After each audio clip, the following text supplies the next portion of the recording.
こんにちは。日本語クラスです。皆さんお元気ですか？今日は私の最近考えていることをお話しします。考えていること、それも私の自分の悩みです。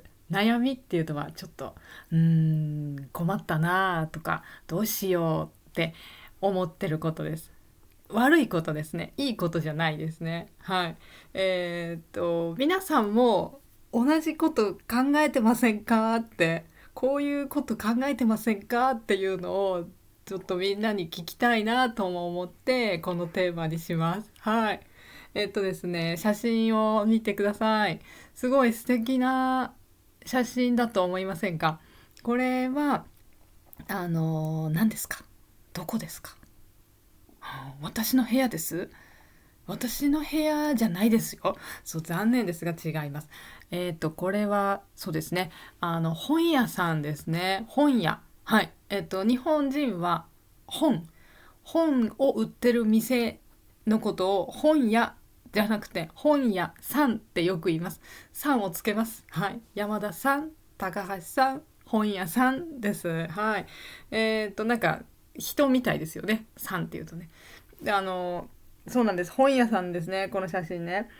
これは私がインターネットで探した写真で、日本の本屋さんじゃないんですけど、どこかの国の本屋さんですね。でも私から見てもすごい素敵で、あったらぜひ行きたい。もうお店に入っていろいろ見てみたいなんて思う素敵なお店です。私にとって。でね、あの私の最近悩みはですね、簡単にすっごい言うと、バカになったなっていうこと。何それって。本じゃないんですかってね。いや、本なんですよ。本に関係あるんだけど、簡単に言うと本当にそういうこと。なんだか最近私は年取ったのかもしれないですね。年を感じるようになったのかもしれないんですけど、なんだかなんかバカになったんじゃないかなって思う時が生活の中でもあるんです。うん。でね、なんですかね、いろいろなんですけど、一つはやっぱり漢字が書けなくなったり、はい、これはね、でも、あの、日本人結構多くて、やっぱり今みんなパソコン使ったり、スマートフォン使ったりしているから、自分で書かないですよね。ノートに書いたりしないですよね。そういうことが減った。昔よりとっても減ってますよね。多分これ皆さんもそうでしょ？で、もちろんひらがなカタカナはすぐ書けるんですけど、何かねのメモをする時とかにちょっとだけ難しい漢字を書こうと思った時に書けないんですよ。そう本当に読めるんだけど書けないし、頭で少しイメージが浮かぶんです。確かこういう感じだったっていうね、なんとなく少しイメージわかるんですけど書けないっていうことが結構多くなっていて、ショックです。そうなんか悲しくなってきて、それで、えーなこれどうしてかなってやっぱり思うと、まあもちろんパソコンとかスマートフォンばっかり使ってるからっていうこともあるんだけど、多分一つは本を読まなくなった。読む量が減った。そういうこともすごく関係してるんじゃないかなって、私の場合はですよ。私はね、自分の生活を見てるとそんな気がしたんです。でね、でもね、あのそう読んでるんですよ。そう全然読んでないわけではないんですね。だけど読んでる本が、例えば何ですか、健康についての本とか、あとは何ですかね、どうやったら例えばもっと仕事が早く終わるかとか、タイムマネジメントとか、そのタイムマネジメントは時間の使い方、どうやって時間を使うと24時間がすごくいいですよ、意味があるものになりますとか、なんかそういうどうやればいいかとか、こういう方法がありますとか、すごくですね読みやすいんですね、そういう本って。使ってる言葉もすごくこう話してる言葉にとても近いし、書いてある言葉もすごく読みやすくて、なんだかですね読んでるんですけど、すごくこう簡単に読めちゃうんですね。早いと本当にもう1時間かからないぐらい、または30分ぐらいでもバーッと大体こういう話書いてあるねって言って簡単に読めてしまうものとかが多くて、私がそういう本ばかりを読んでる。それもね、ここ4年ぐらいですかね、コロナの問題が起きた後ぐらいですかね、なんだかそういう本をすごく読むようになって、読みやすいし、だから1ヶ月に本当に4冊5冊とか読めちゃうんです。うん。だけどなんか簡単な言葉を使って書いてあるから、あまり頭も使わないし、なんかそれのせいもあるのかなって最近ちょっと思っていて、そういう簡単な本ばっかり読んでるから、頭を使ってない。これが漢字が自分が書けないくなったっていうことと関係があるかはっきりわからないんですけど、なんかね漢字が書けないし、あともう一つは自分の語彙の数が増えてない、または減ってもいないんですけど、なんかこうもっと大人らしい語彙をもっと持っているはずなのに、なんか持ってない、わかんないみたいな、言えないっていう、そんな自分がいる、そんな気がする時があるんです。でね、これも私の問題でもあるし、これ結構若い日本人の人にも起きているらしいんですね。でこれ私は全然若くないから違うんですけど、例えばですけど分かりやすい例だと、若い女の人とか男の人がこう話していても、何でもかんでも「やばい!」とかすごい!」とかめっちゃ難しいとか、めっちゃやばい、やばいですね。やばいばっかり言う。なんか嬉しい時も悲しい時もやばいばっかり言う。皆さんやばい知ってますよね。危ないっていう意味もあるし、反対にとってもいいっていう意味もある、すごいやばいって面白い言葉ですよね。なんかそういうことばっかり。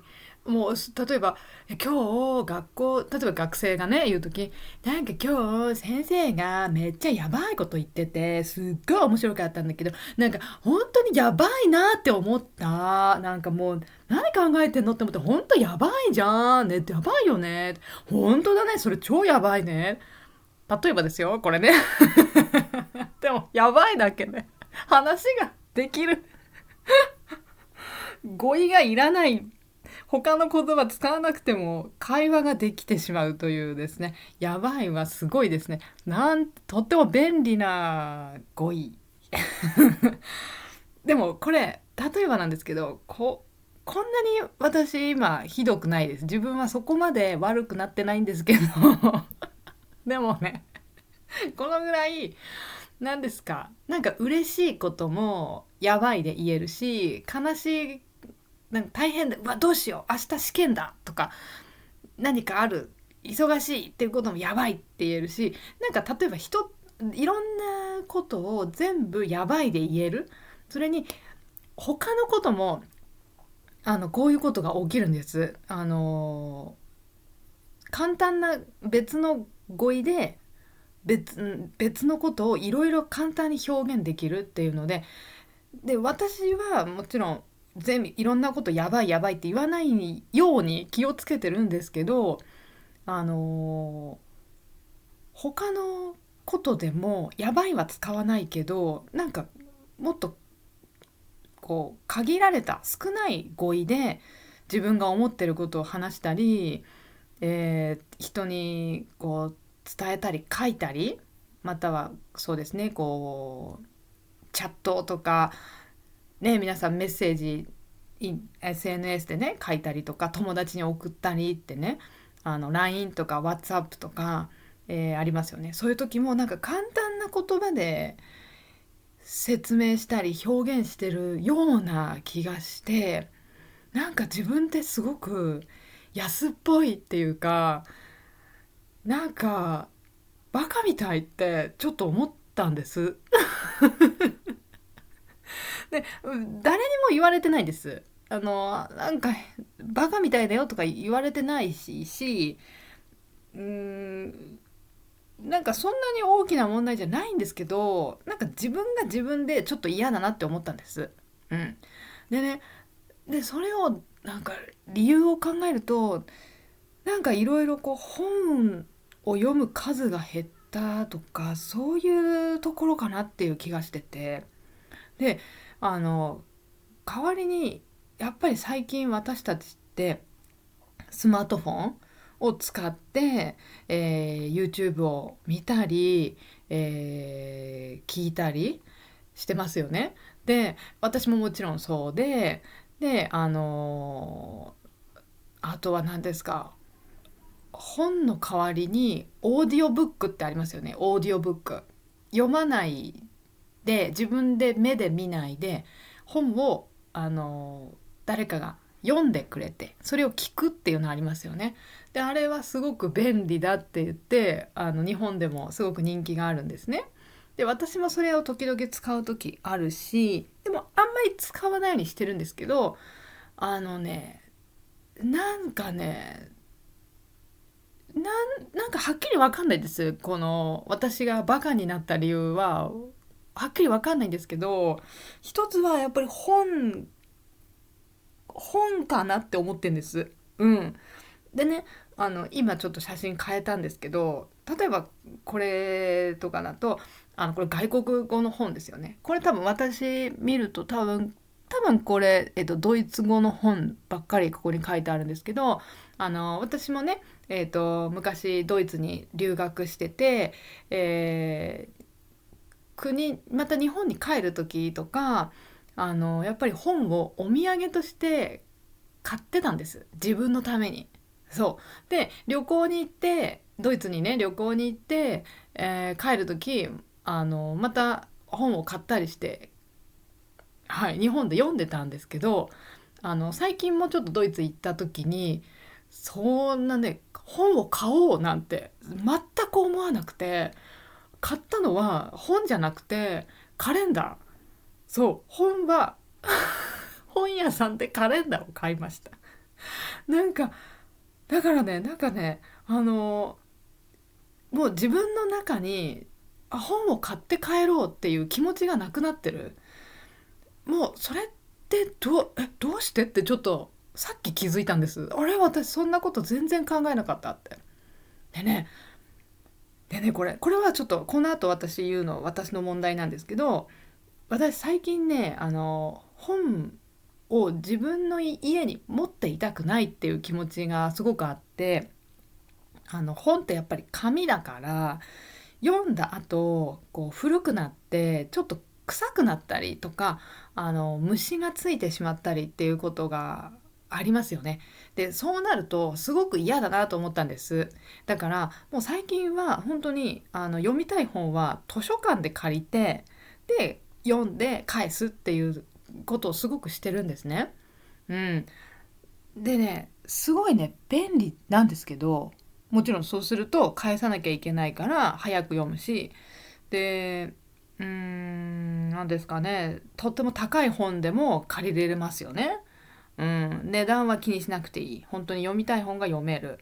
まあ、でもただ反対に、その読みたい本がすごく人気があって、予約して借りるまでに1年ぐらい待つっていうことも本当にあるんですけど、そうそうなんだっけこの本みたいな、1年前に予約したなみたいな、そういう本とか本当によくあるんですけど、そうそうそうだけど自分の家に本がたまらないし、本棚がそんなにいらない、場所を取らなくていいっていうのがすごくいいなって思ってたんです。でそれやったのがね、やっぱりねコロナの時だったと思います。コロナのシーズンが始まった後にすごく部屋を片付けて、本もね捨てた。持ってた本も結構捨てたり売ったりしました。で、もうこれは図書館だ、図書館を使おうって思い始めて、で本当に買わなくなったんです、自分が本を。で読むんだけど借りる。でね、それをですね私がやってもだいたい4年ぐらいですか。今思うのはそれはいいんだけど、すごく不思議なんですけど、読んだ後にですね忘れやすい。私だけかもしれない。でもね、借りてる本だから、もちろんマークとか何か書き込んだり、そこに書いたり、もちろんしてはいけないから、綺麗に返しますよね、そのままね。で、すごく気に入った本の時は、ノートにメモを取ってたんです。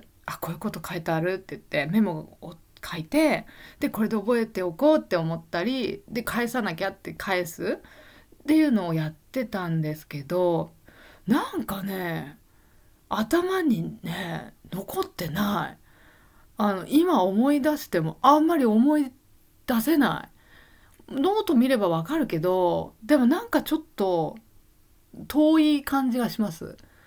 でね、あのもっと悪いのは、本じゃなくて電子辞書、ごめんなさい、電子書籍って言って、パソコンとかタブレットで本を読む場合ありますよね。皆さんも読む時あります？紙の本じゃなくてタブレットとか、またはスマートフォンでも本読めますよね。あとは Kindle ってありますよね。本読むためのデバイスね。あれもあれみたいに読む時あるんです。で私は Kindle 今持ってなくて、でパソコンで読んだりする時があるんですね。パソコンで本を買って読む。でねそれねもう研究の結果で頭に残らないっていう、残りにくいっていう結果が出てるらしいです。そのやっぱり紙の方が、紙のこの大体何ページぐらいのこの右側に書いてあったなとか、ここに絵があったなとか、なんかそういうことも紙の方が覚えてるし、あと紙を1枚2枚3枚って紙めくるっていうんですけど、ページを変えながら読みますよね。でそういうのもすごく頭に必要、覚えるのにすごくいいことらしくて、えっ、とあの紙で読んだ方がまず覚えるらしい。で本当はその紙に何か自分で思ったこととか、またマークとかも書いたりするとよりいいっていうのも聞いたことあるし、でもとにかくKindle とかパソコンとかスマートフォンで本を読むのはあまり覚えないっていうことはもうそういう結果らしいんですね。で、でもそれ知ってたんです、私さ。それは知ってたの。2年ぐらい前に知ったんです。でも私は思ったの。図書館の本、紙の本で読んでることの方が多いから大丈夫って思ってたんですけど、なんかね、これ私の経験でなんですけど、ダメですね。なんかね、借りた本もね、あんまり頭に入らない。で、なんですかね。だからなんかせっかく読んだのに結構読みましたよ。本は何々の方法とかそういう本ばっかりですけど、読んだけどなんか右から左に抜けていくっていうんですけど、消えていく感じがします。読んでる時はもちろん覚えてるんだけど、読んだ後覚えてないでももう一回借りればいいんですけど、さっき言った通り借りるのにまた1年くらいすごい人気の本だったりするので、また待たなければいけない。そうそうそう、何ヶ月も待つ。そうなるとね、読みたかった気持ちもなくなりますね。そうだからね、やっぱりね、読みたいなって思った本とかは買った方がいいなって最近気づきました。うん。でね、ちょっと今話がこう行ったり来たりしてるんですけど、だからでも私の問題はいろいろありますよね。そういう何々の方法なんですか、こうタイムマネジメント、時間を大切にうまく使う方法はとか、そういう方法とか、そういう読みやすい本ばっかり読んでることも問題だし、うーん、まあ、借りた本だからマークができないとか、もう自分のところで持っていられるのは2週間ぐらいで、その後また繰り返して読めないっていうことで覚えてない。そうだから、なので多分やっぱりちょっと難しい本読んだ方がいいんだなって思ってるんです、最近。なんかちょっと読んでて、わからないみたいな、なんか何を言ってんのかちょっとわかんないとか、この漢字読めないとかね、本でね、本の中であるんですよ、いっぱい。やっぱりちょっと古い本とか読むと、特にあの難しい昔の漢字で書いてるっていうことがあるんですね。漢字の書き方ってちょっと変わることがあるんです。昔の書き方と今の書き方で変わるっていうのがあって、ちょっと難しい昔の本を読むとそういうことが結構あります。この漢字読めないってね。でそうするとやっぱり簡単に読めないから、でも面白かったら調べたりして、覚えたり、なんか印象が残るじゃないですか。だからね、多分そういうことやった方がいいんだなって思ってます。なんかやっぱりね、スマートフォンとか何でもなんですけど、最近っていろんなことが便利すぎて、こう便利にできるのが普通当たり前になってるけど、なんかちょっとこれちょっと難しいなって、なんでできないみたいなことがあった方が頭が疲れるで、頑張る、頭が汗をかく。そうそう、だから汗をかくって言うんですよ。運動した後ね、汗かきますよね。暑い暑いってね、体から水が出るでしょ、汗をかくですね。それが頭からも汗をかく、頭でも汗をかくっていうの、そういうことをちょっと最近やってないんだろうなってちょっと本当に思ってて。だからちょっと古い本とか、なんか最近は全然読んでない読みにくそうななんか本とかを、そういうジャンルですね。何々方法とか、なんか何ですか、痩せる方法とか、お金を簡単に貯める方法とか、そういうんじゃなくて、なんかもっとなんかよくわからないタイトルの何の話これみたいなやつとか、なんか字がすっごいちっちゃいやつとか、そういうのを読んだ方がいいんだなって最近ちょっと思ってます。うん。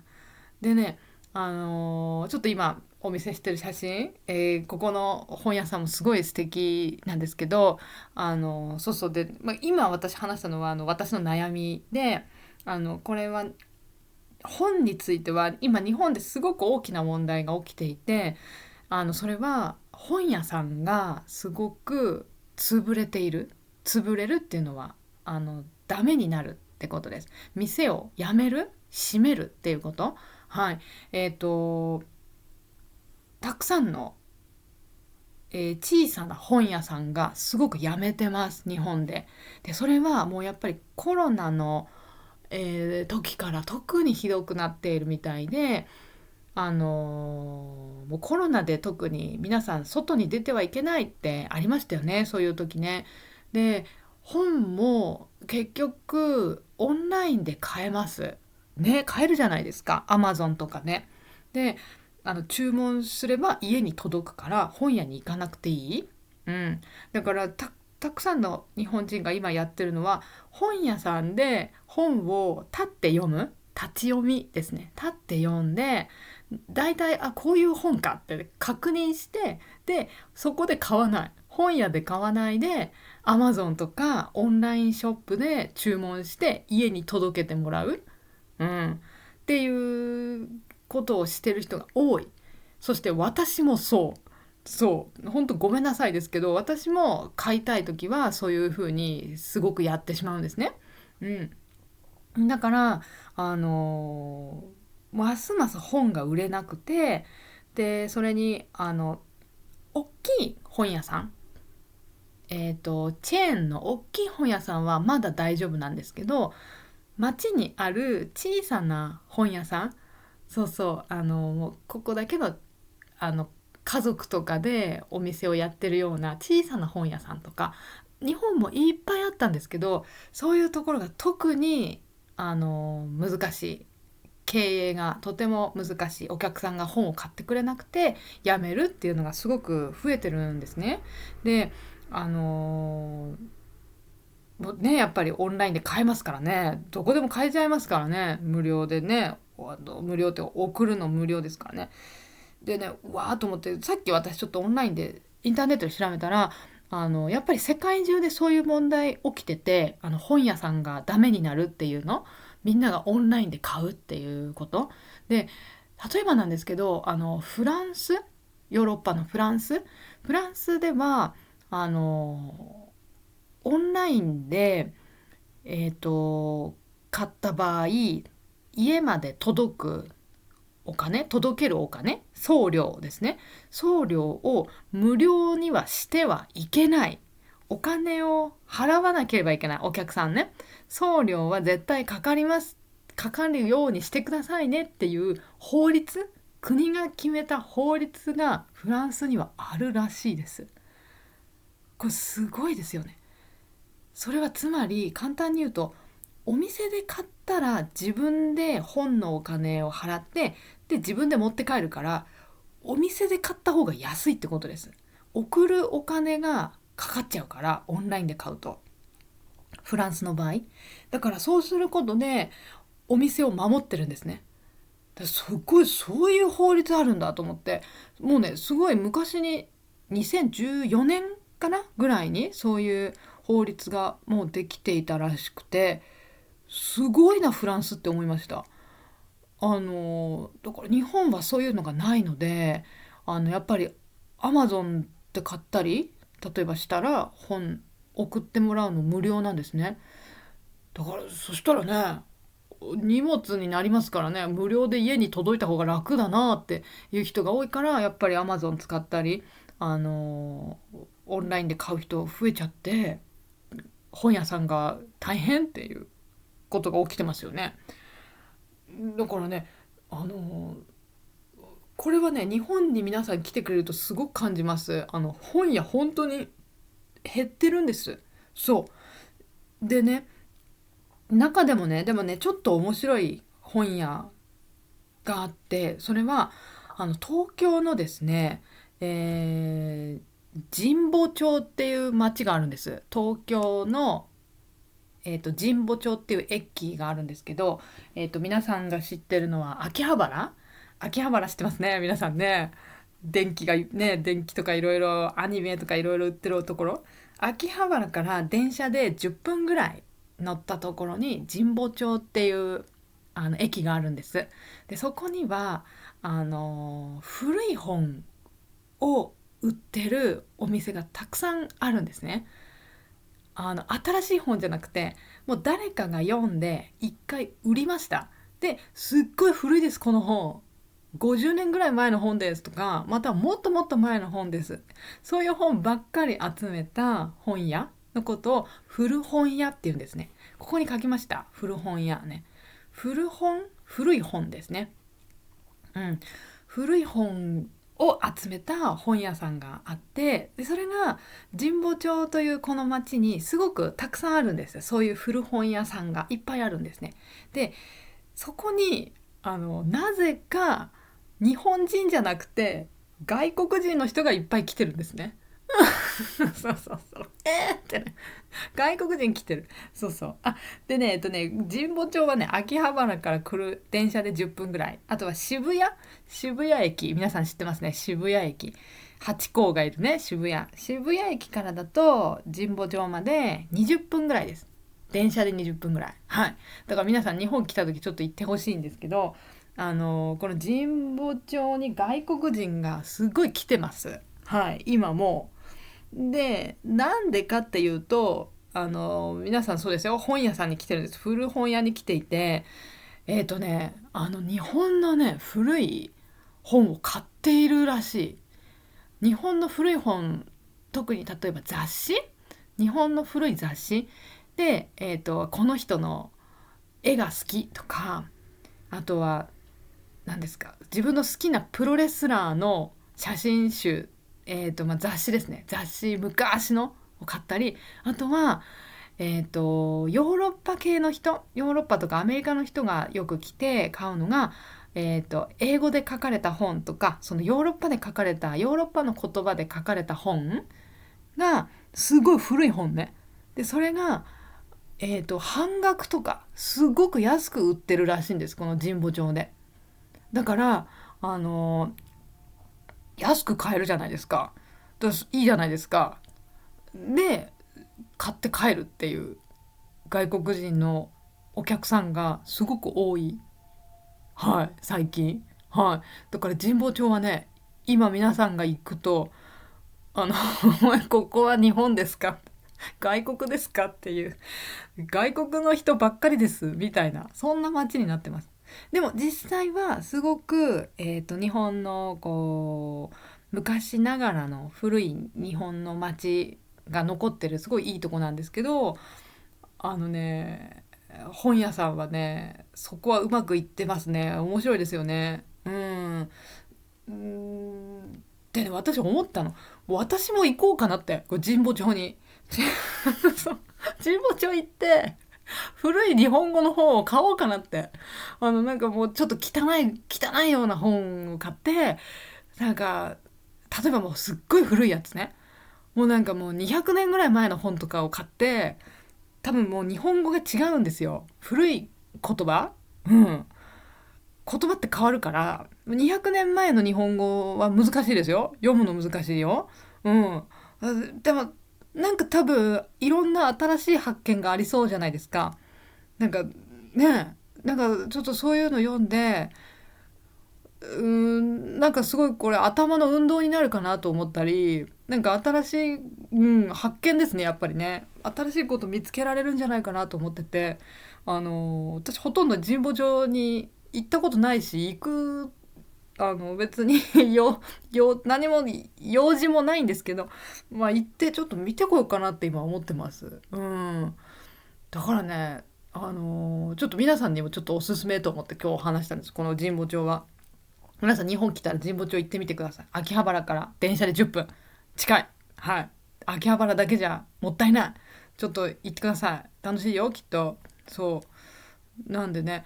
まあだからちょっと今、今日はこんなよく分かりにくい話でしたけど、こういうね、私の悩みでした。だからもっとこうなんか難しいことをやんないと、難しいことをちょっとやらないと頭がバカになるんでしょうね、多分ね。慣れたことばっかりしてるから最近バカになったんだなって思います。そうただね、皆さんはこれ聞いてくださってる皆さんは日本語を勉強してる人たちですから、外国語の勉強ってすごく頭にいいんですよ。脳にいいって言われてるんですね。頭の運動になるからすごくいい。だからね、皆さんはいいと思う。きっと私より頭をいっぱい使ってる。そうだから大丈夫。だから私はもっと頭を使った方がいい。だからね、よく言うのは、こう日本語の先生は、日本語の教師はやっぱり外国語を勉強してる皆さんの気持ちをもっとよく分かるために外国語を勉強した方がいい。それも今まで全然知らなかった言葉とかを勉強した方がいいっていうのは言われるんですよ。だから私の場合だと例えばタイの言葉、タイ語だとこう文字書き方全然違うし、アルファベット使わないし、発音も難しいし、全然聞いたことないし私。だし、例えばあとは韓国語でもいいですよね。韓国語もハングル文字使いますよね。あれを例えば覚えて、発音は私は韓国ドラマよく見てますから、まだ耳が慣れてるから勉強しやすいかもしれないけど、でも頭の運動にはいいですよね。だからね、そういうのをや、やらないともう本当にバカになる。人って簡単にバカになるってそんな気がしました。はい、もともとそんな頭良くないのに、もう頭使わなかったらもっともっとバカになりますね。なんかダメだなって思います。本当。なのでちょっと今日はそんな私の悩みを皆さんに聞いてもらったということです。はい。ありがとうございます。ちょっと本当にごめんなさい。分かりにくかったと思うんですけど、皆さんはどうかなっていうのをぜひ教えてください。最近本読んでます？それも紙で読んでます？紙の本。あのどうですか？あと、ぜひ、私におすすめの面白い本あったら教えてください。の、ちょっと難しい本。難しい本がいい。読みにくいやつ。はい。何々の方法とかダメです。みんながよく好きななんですね。JLPT 合格するための本とか、例えばですけど、ダメダメです。ダメダメ。もっと難しく書いてある。なんかよくわかんないテーマとかそういうの読みたい。私、今。はい。と思ってますので、ぜひ皆さんの意見を聞かせてください。はい。じゃあ私も頑張ります。はい。皆さんと同じように、何かを勉強しよう。はい。そう思います。はい。バカになる。このままでは。はい。ダメだ。はい。ということで、仕事として私皆さんに、日本語を教えてはいます。はい。頑張ります。私も。はい。お願いします。よろしくお願いします。何がって。何がよろしくお願いしますなんですかって意味わかんないと思うんですけど。ちょっと簡単に言います。説明します。私のオンラインレッスンの、ホームページがあります。ぜひ皆さん、ちょっと見てください。はい。リンクがですね、ここに書いてありますが、これ書くの大変ですから皆さん、今日のコメント書いてくれるとこね。皆さん今日コメント書いてくれるところにこのリンク書いてありますから、そこ見てください。そこクリックすれば私のホームページ見られます。はい。私のオンラインレッスンのそのホームページの中では、JLPT の勉強のためのビデオをたくさん、紹介してます。はい。中文ですね。これ、読解ですね。JLPT の読解とか、はい。これも JLPT の N1 読解のビデオですね。はい。これとか語彙、文法とかいろいろありますので、JLPT テスト勉強頑張ってる人ぜひ使ってください。はい。私ちょっと頭バカになってますけど、これビデオ作ってるこの皆さん見れるときは私そんなにバカじゃなかったのではいバカになる前ですねに撮ったビデオが皆さん見られますので、ぜひ、バカじゃない時の私のビデオで皆さん勉強してほしいなと思います。はい。このビデオ特に人気ですね。JLPT の読解のビデオはすごく人気。はい。皆さんね、これ見てくださって、JLPT にたくさんの方が合格してます。はい。皆さんも7月テストですね。もう合格するためにぜひぜひ見てほしいです。はい。おすすめです。そしてあとは、私の YouTube チャンネルでもいろいろ勉強ができます。はい。これもやっぱり読解のね、合格する方法はこういうのです。ほらほら、やっぱ合格する方法って書いてある。何々の方法っていうのは、わかりやすく作ってありますね。そうそう。だから、私はあまり難しい語彙を使って説明してないです。だから、わかりやすいんです。皆さんよくわかるでしょ？私のこういう時のビデオね。今日はちょっとわかりにくいですけどね。そうそう。だからこういう本はね、読んじゃダメ。何それってね。頭悪くなります。簡単な語彙ばっかり聞いてると頭が悪くなります。皆さん。ちょっと難しいことを聞いた方がいい。そう。で、ちょっと難しいのはね、こっちの YouTube は難しかったな。この N1 の人のために作りました。読解の練習するものですね。N1 の人のために。あとN2 レベルのものもありますので、これは頭良くなります。皆さん大丈夫。はい。でこっちの下の N1 合格するってやつは、これは分かりやすく説明してますので、話してる内容はとってもいいですね。そうそう。だけど話し方はすごい分かりやすく話してるから、分かりやすすぎる。だからバカになるかもしれません。バカにはならない。でもなんか勉強の方法は知れますから、まあいいか。見てみてください。どうぞ。で、とりあえずこれを見てください。このホームページを見ればいろいろわかる。はい。そして、あとは、この後はみんなバカにならないですよ。頭良くなりますよ。私のズームレッスンですね。ズームは私と、話しながらする授業です。ビデオじゃなくて。はい。これビジネス日本語とか会話の練習とかプライベートレッスンをやってます。プライベートレッスンはあなたが勉強したいこと何でも私と勉強しましょう。はい。これはもう話しながらですから、もう頭をいっぱい使いますね。はい。ですので、ぜひぜひやりましょう。楽しいです。